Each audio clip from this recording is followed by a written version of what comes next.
We actually have 11 different theories of personality. In most cases, we only talk about 5 in a personality class or in a general psych class like this. But in a personality class, you probably do all 11. But Freud, you always start with Freud and you compare those traits to Freud. For instance, like humanistic, Carl Rogers, he believes that personality is not a bunch of parts. Personality is a whole. You can't break a person up into parts. You can't take one personality trait out of a personality because it affects everything else. So personality is a whole. But Rogers believes that personality is totally conscious. There's no unconscious. And that personality is intentional, which means Freud says you couldn't change your personality. Rogers believes you can change your personality. So if you're shy, you can work on not being shy.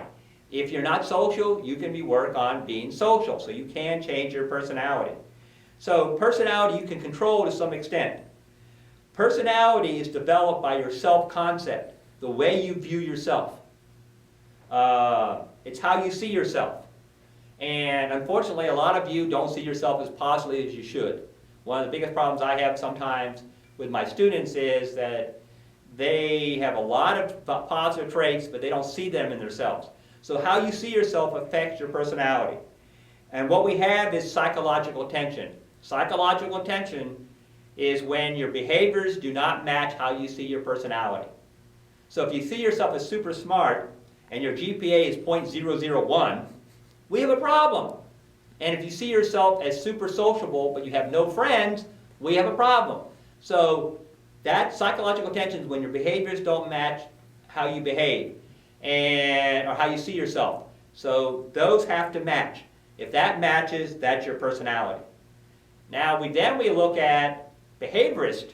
Oh my God, they're off in the deep end here because they don't even believe in personality. Because behaviorists only believe in things you can see. Can you see personality? Oh, there's a personality. Oh, there's a personality. No, you can't see it. So they don't even study it because it's a non-tangible object or phenomenon. And since you can't see it, you can't study it. Remember, behaviorists only study overt behavior. If you can see it, you can measure it. If you can measure it, you can study it. Well, you can't measure personality, so to speak. You can't study it, so therefore you don't study it. However, do they have a personality theory? Yes. And you go, wait a second, they don't believe in personality. Why do they have a personality theory? Because everybody else has one. So personality, behaviorists believe that 3 things affect your personality. 1, behaviors that were reinforced or punished when you were growing up. If you were at home and you were reinforced for talking, when you grow up, you're going to be a talker.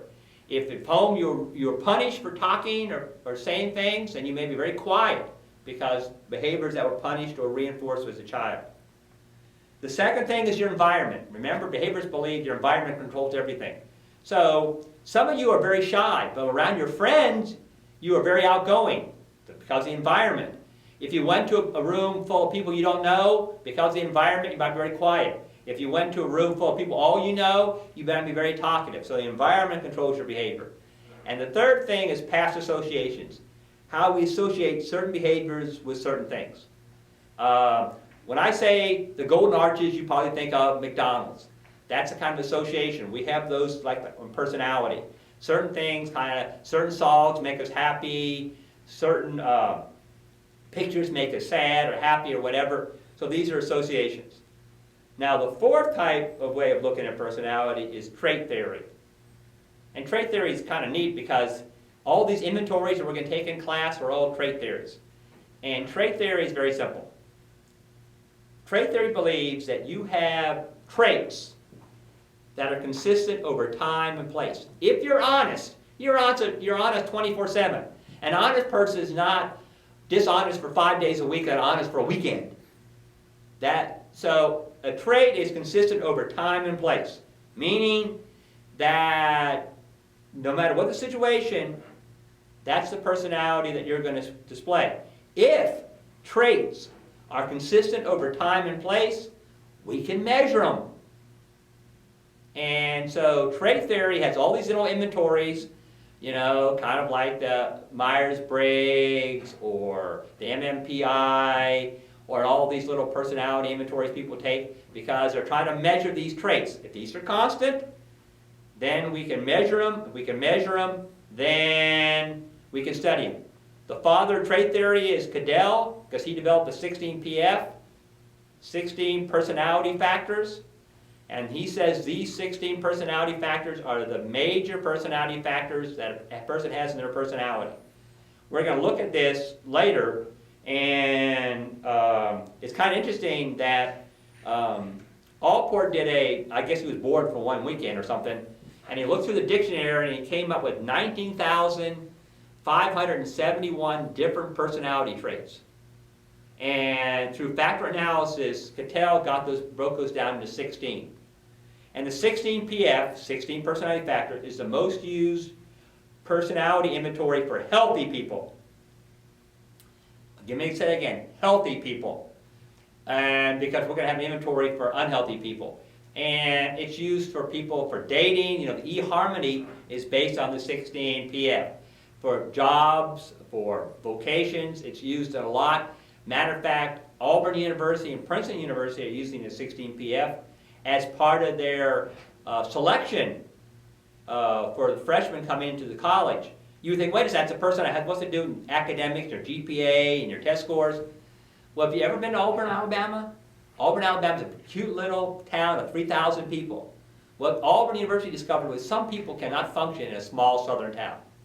So, I don't care how bright you are or what a great student you are, if you're going to be unhappy in that environment, you're going to cause problems. So why don't we not let those people in and solve the problem? The same thing with Princeton. Princeton's in a small town in New Jersey, but it's just kind of the opposite. You have this kind of mass people everywhere, and if you're like a small town atmosphere, you're going to go there, you're not going to be happy.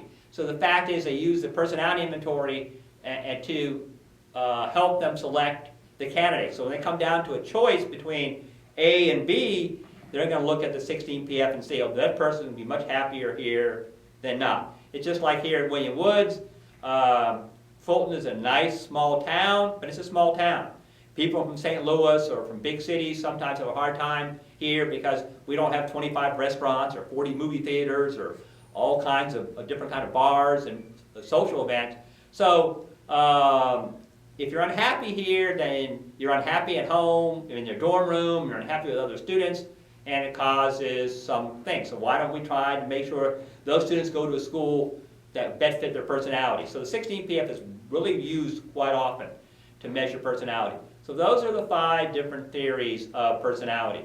Now we have one more that is more modern, and that's when we combine behaviorism and trait theory. And we call that the interactionist theory, and that gets a lot of play in 2013. What that says is, we have certain traits that are consistent over time and place. However, that's infected by the environment. So, that explains why we have a person that is wild at a party with friends, but super quiet when they're around people they don't know. Because their trait is affected by the environment.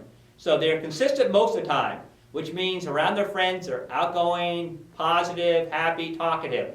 When they're in a group, environment change of people they don't know, then they're reflective and quiet. So interaction position combines behaviorism, environment affects your behavior, and trait theory is we have certain traits that are consistent over time and place, except when the environment changes and therefore changes your environment. So basically, that is the different theories. Now there's 5 other, but there's are minor ones. We don't have enough time to go into those.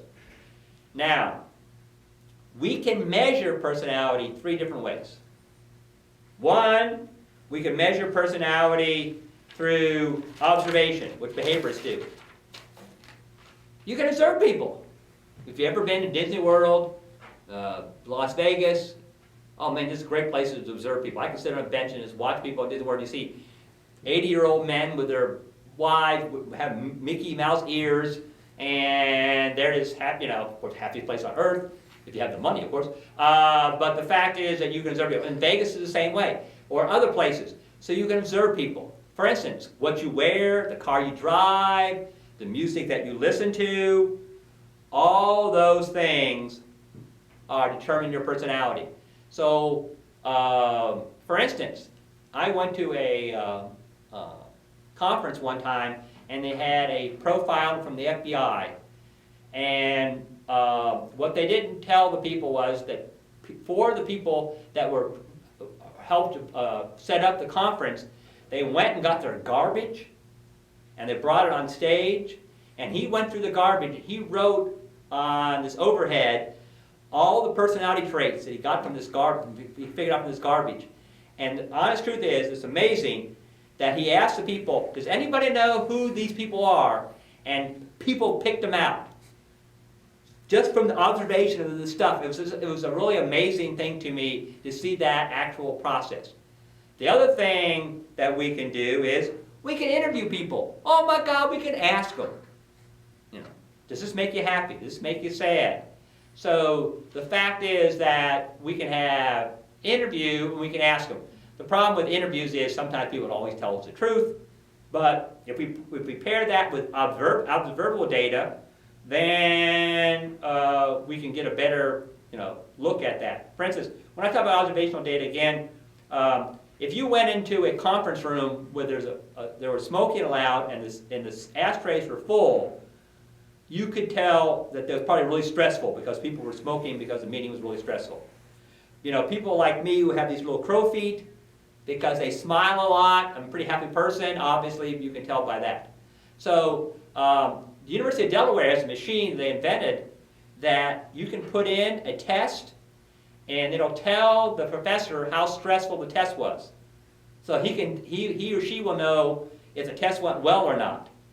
So it's kind of amazing just by the smell of the air and stuff. So that's what I'm talking about observation. So interviews is we back that up with observation. And the third way is through inventories. Notice I didn't say test.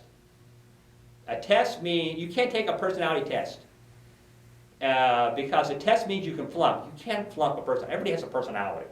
It may not be good, and I know some of you dated some people who claim them no personality, but that's not true. They have one, you just couldn't discover it. But the fact is that in inventories, we can take these inventories like 16PF, the Myers-Briggs, the MMPI, all these different inventories, and measure traits that people have. So if we put those three things together, observation, interviews, and inventories, we can get a very good picture of your personality. But those are the only three ways we can measure personality.